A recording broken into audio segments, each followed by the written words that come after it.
All right, Unit 5, Video-Based Critical Analysis Discussion Product. My name is Joshua Mancumber. I'm Deidre Jean-Baptiste. I'm Gretchen Hardy. So we're going to talk about the Horizon Reports, the key trends accelerating technology adoption in K through 12 education, both the 2016 and 2017 edition. So we're going to talk about some of the long-term, mid-term, and short-terms that were found within the reports.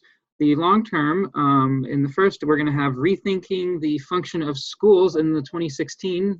Deidre, why don't you go ahead and tell us about the rethinking the function of schools?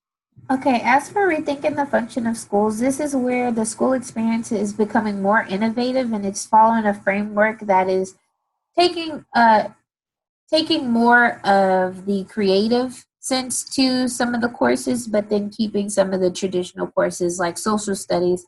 And within that, you're able to have an amped up learning experience. Okay, and then we have in the 2017 for long-term, advancing cultural innovations. Gretchen, why don't you tell us about that? Yes, they're trying to build real-world scenarios in classrooms where students have to use critical thinking to come up with project-based learning experiences that are of an entrepreneurship type of project where they have to do a lot of collaboration and solve problems to make a business happen. That's it. Okay, so we'll kind of shift to the midterms, and these are going to be usually within the next 3 to 5 years. Collaborative learning was in the 2016 one. Deidre, why don't you tell us more about collaborative learning? In the collaborative learning environment, there is access to education labs and then collaboration through virtual worlds. So what is also within the collaborative learning, or also called the cooperative learning environment, is that at-risk students are not just put at a computer for remediation. There's a bit more to it. And the teacher, of course, would have to be innovative in their instructional methods as well. Okay. All right, and then we're going to have focus on measuring learning from the 2017 edition. Gretchen, go ahead and tell us what focus on measuring learning is. Oh, there's a big push for data mining right now, Joshua, and these assessments that are happening more and more online are the target for that product that they're coming out with, so that way they can get more measuring tools and churn this data and use it for an analysis, basically. Okay, and then now we have our short-term goal. We've got rise of STEAM learning. What is rise of STEAM learning? It sounds like STEM. What is that, Gretchen? Science, technology, engineering, art, and math, and they are doing a fabulous job incorporating STEAM learning in all the curriculum across the country and elsewhere in the world. They are using student inquiry, student-driven, solving real-world problems. It's all inquiry-based, hands-on. It's just a fabulous opportunity for the students to develop critical thinking skills, and it's doing very well. Okay, so now we're going to kind of talk about the similarities. All the ones in blue are the ones we have not really talked about yet, but these are the ones that are found throughout both editions. So we have, as the first similarity, we have redesigning learning spaces. It's in the 2016 and 2017. It started as a long-term and then ended up as a midterm. So Deidre, why don't you go ahead and tell us why it might shift from being a long-term to a midterm? So that tells me that slowly but surely there is a shift there, because there's no more teacher-centric design. It's probably more campuses are adopting the student-centered design, where there's more flexible learning taking place, where students are able to be social, collaborative, and it's all student-led. Okay, and the other one is deeper learning approaches. That was a 2016 midterm goal, and now it's a 2017 long-term goal.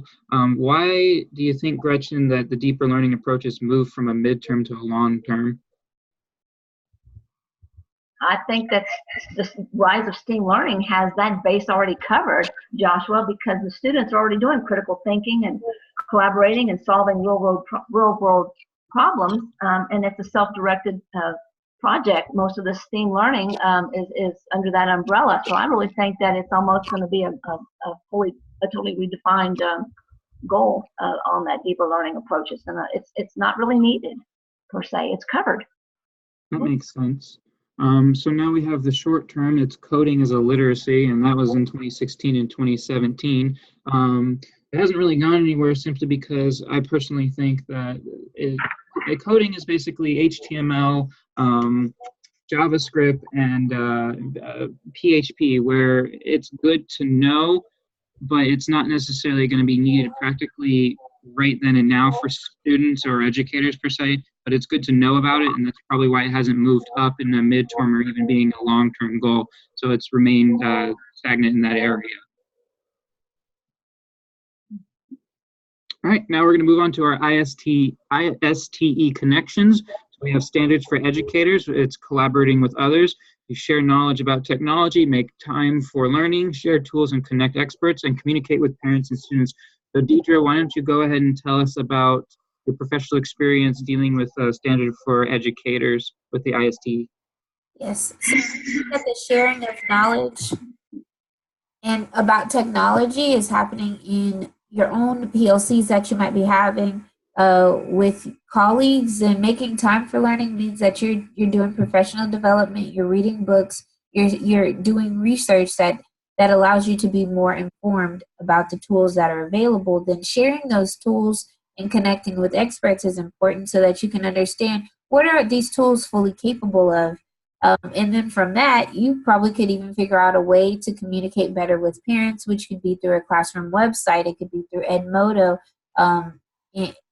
Remind 101, the list could go on, but that is what I think of as for how educators are able to collaborate with others.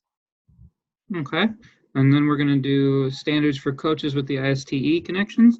For professional development, conduct needs assessment, design technology-enriched learning, evaluate technology, content knowledge for current ISTE standards, evaluate and reflect on practice for improvements.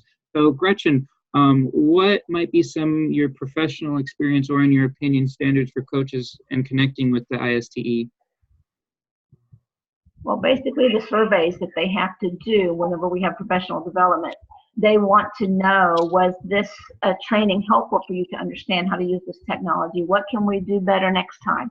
So those are very helpful for coaches to have something to evaluate and reflect on to improve the practice that helps us teach the children.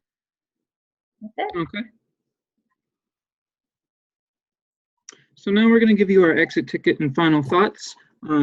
Gretchen, what are your final thoughts about these readings? Well, hearing the thought about the redefining learning spaces and the children at risk, it certainly makes me think about children with special needs, children that are gifted and talented, it's the fact they have a 50% higher dropout rate than the normal children. So I wonder how all this new collaboration technology is going to come down the pipe to serve the needs of at-risk children, where we're not excluding children. We want to keep inclusion and make things equitable for everybody to learn.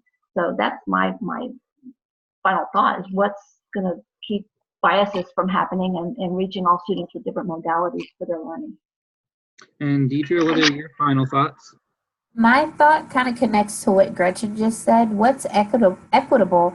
So I think a lot about the at-risk students or the special populations. How do we meet their needs with the technology? Because I think that most of the Horizon report was, just the typical population that you have in a classroom. So what more do we do for those that aren't functioning at their grade level? And, I would want to know, how do we move forward there? Okay. Mine kind of goes in both with yours. Is the collaborative learning part is typically in school and educators, they emphasize learning on an individual level, and it's very hard to get them to collaborate, but overall you still have one goal, and it's taught way later towards your education. In fact, up in college, you start realizing you need to collaborate with other people to go join the organizations and workforce. So the fact that collaborative learning is becoming a shorter and shorter trend is a good thing, in my opinion. And that's my final thought. Right, and these are our references.